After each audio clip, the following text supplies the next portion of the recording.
Assalamualaikum dan salam sejahtera. Bersama saya hari ini Wan Muhammad Ashraf bin Abdullah, nombor metrik 08 DKA 19F 1132. Hari ini saya akan menerangkan bagaimana terjadinya hujan asid, kesan-kesan hujan asid dan cara-cara penyelesaian bagi untuk menangani hujan asid. Stay tune guys.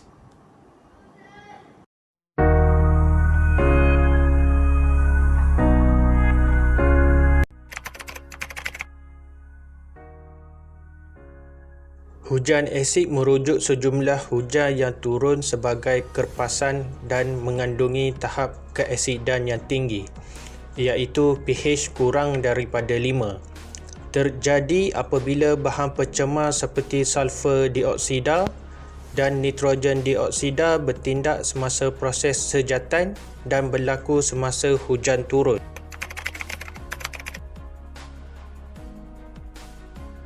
Kegiatan perindustrian.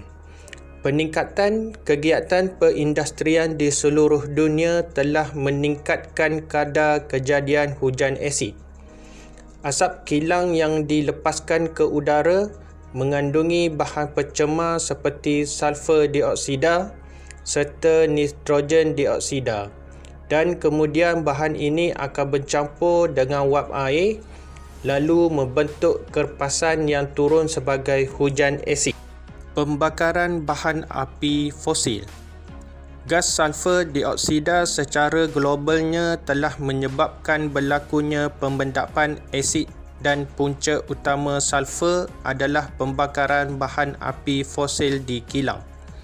Pembakaran bahan api fosil ini akan melepaskan gas nitrogen dalam bentuk oksida nitrik ke atmosfera. Stesen jana kuasa yang menjalankan pembakaran api fosil seperti arang batu, petroleum dan gas asli sebagai bahan bakar. Pembakaran arang batu yang bermutu rendah juga akan menyebabkan pembebasan gas sulfur dioksida yang banyak ke atmosfera. Proses peleburan biji logam. Kira-kira 6 juta tan gas sulfur dioksida dibebaskan setiap tahun hasil daripada proses peleburan logam. Peleburan, terutamanya peleburan timah kuprum, menghasilkan banyak sulfur dioksida kerana setiap tan kuprum yang dileburkan akan membebaskan sebanyak 2 tan sulfur dioksida ke atmosfera.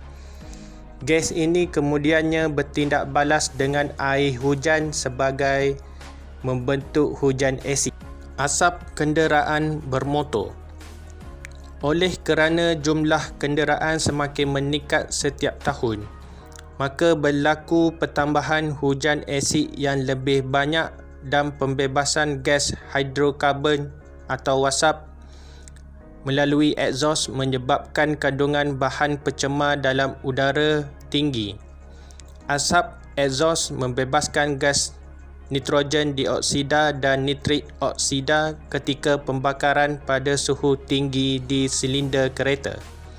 Keadaan ini menyebabkan gas nitrogen dan oksigen di udara bergabung menjadi nitrik dioksida dan kemudiannya bergabung dengan oksigen di udara bagi membentuk nitrogen dioksida serta bergabung dengan air hujan lalu membentuk hujan asid. Pembakaran terbuka. Kawasan bandar besar yang mempunyai kepadatan penduduk yang tinggi menyebabkan kadar pembuangan sampah juga tinggi serta sampah sarap yang dilupuskan banyak. Pembakaran yang terbuka menyebabkan gas beracun seperti sulfur dioksida, karbon monoksida dan bahan-bahan pencemar lain yang terampai di udara bertindak balas dengan wap air lalu membentuk hujan asid. Letusan gunung berapi. Letusan gunung berapi membebaskan banyak gas sulfur dioksida, nitrogen dioksida dan karbon monoksida ke udara seperti yang berlaku di Pinatubo di Filipina pada tahun 1991. Keadaan ini menyebabkan bertambahnya kejadian hujan asid. Penguraian bahan organik. Aktiviti bakteria dalam tanah akan menukarkan nitrat kepada nitrit dan seterusnya kepada gas nitrogen yang bertukar menjadi asid apabila berlakunya hujan lebat berserta kilat. Penguraian bahan organik dan najis haiwan oleh bakteria anaerobik menyebabkan penurunan sulfat seperti desulfovibrio yang menukarkan sulfat kepada hidrogen sulfida dalam proses ini dan bergabung dengan oksigen di udara bagi membentuk sulfur dioksida yang akan bertindak dengan air hujan lalu menjadi hujan asid. Kebakaran hutan. Kebakaran hutan terjadi disebabkan oleh beberapa faktor seperti kegiatan pertanian pindah yang membakar pokok-pokok yang ditebang. Hutan yang terbakar akan membebaskan banyak gas pencemar seperti nitrogen dioksida, karbon monoksida, karbon dioksida dan hidrokarbon ke atmosfera.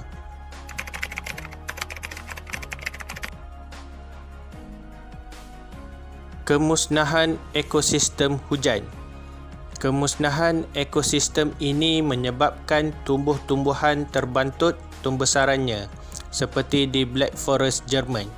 Kemusnahan ekologi akuatik. Kemusnahan plankton-plankton yang menjadi makanan utama hidupan akuatik seperti ikan, udang, ketam dan lain-lain. Keasidan tanah yang meningkat. Hal ini menyebabkan kesuburan tanah berkurangan dan menjejaskan aktiviti pertanian seperti tanaman jagung, sayur-sayuran dan lain-lain. Kerosakan harta benda penduduk.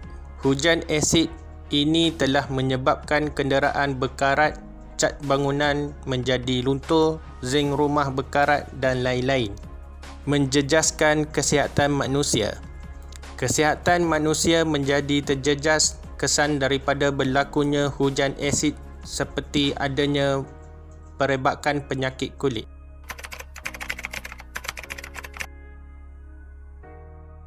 Kuatkuasa undang-undang.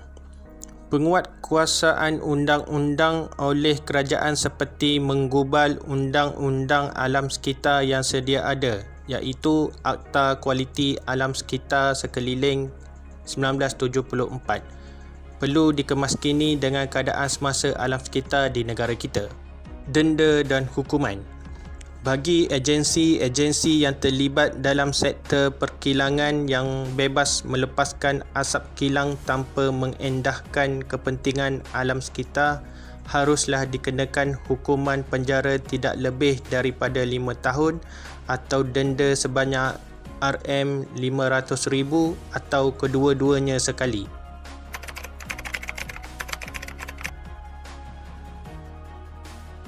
Pemasangan skraber atau penapis di cerobong asap di kilang-kilang patut dilakukan untuk menapis gas sulfur dioksida.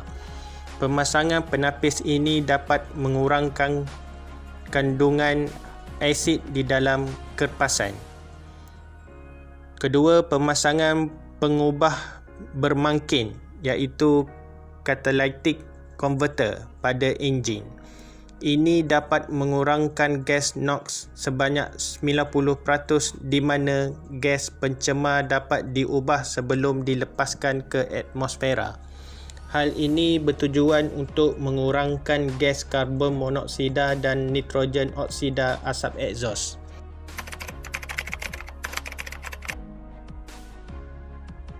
Pertama adalah mengadakan kempen bagi meningkatkan kesedaran mengenai keburukan hujan asid.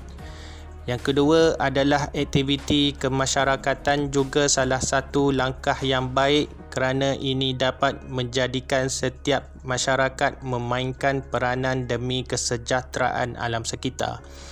Yang ketiga adalah kempen berkongsi kereta dapat mengurangkan pelepasan asap kenderaan. Yang keempat, menanam sikap cinta kepada alam sekitar kepada pelajar melalui pendidikan, iaitu dalam pembelajaran dalam subjek-subjek tertentu seperti geografi dan pendidikan sivik serta kewarganegaraan.